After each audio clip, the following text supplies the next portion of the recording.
Dans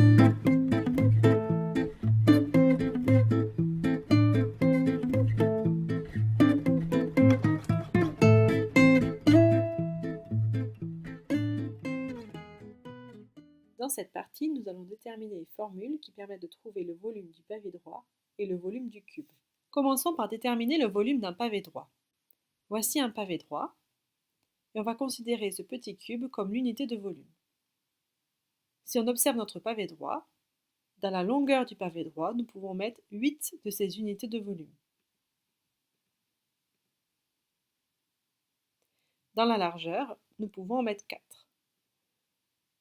Donc dans le fond de notre pavé droit, nous avons 8 fois 4, c'est-à-dire 32 unités de volume.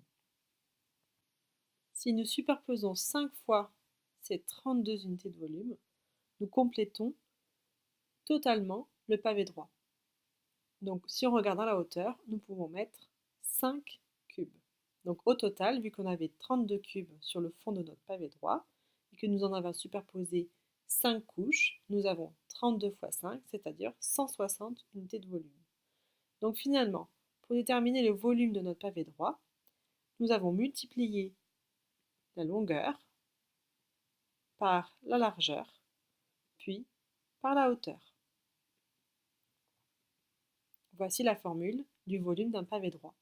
Et donc si on reprend notre exemple, nous avons 8 en longueur, 4 en largeur et 5 en hauteur, donc 8 fois 4 fois 5, ce qui fait 160 unités de volume. Déterminons maintenant le volume du cube. Voici un cube et l'unité de volume. C'est le même principe que pour le pavé droit. Dans la longueur, nous avons 5 cubes. On en a également 5 dans la largeur, puisque la longueur et la largeur et la hauteur dans un cube sont les mêmes. Donc finalement, nous avons 25 dans le fond du cube, qu'on multiplie par 5 dans la hauteur. Plutôt que de parler de largeur, de longueur et de hauteur, nous parlons de côté ou d'arête du cube.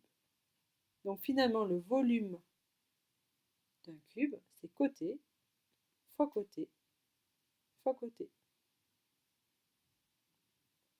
Et dans notre exemple, cela revient à faire 5 fois 5 fois 5, c'est-à-dire 125 unités de volume.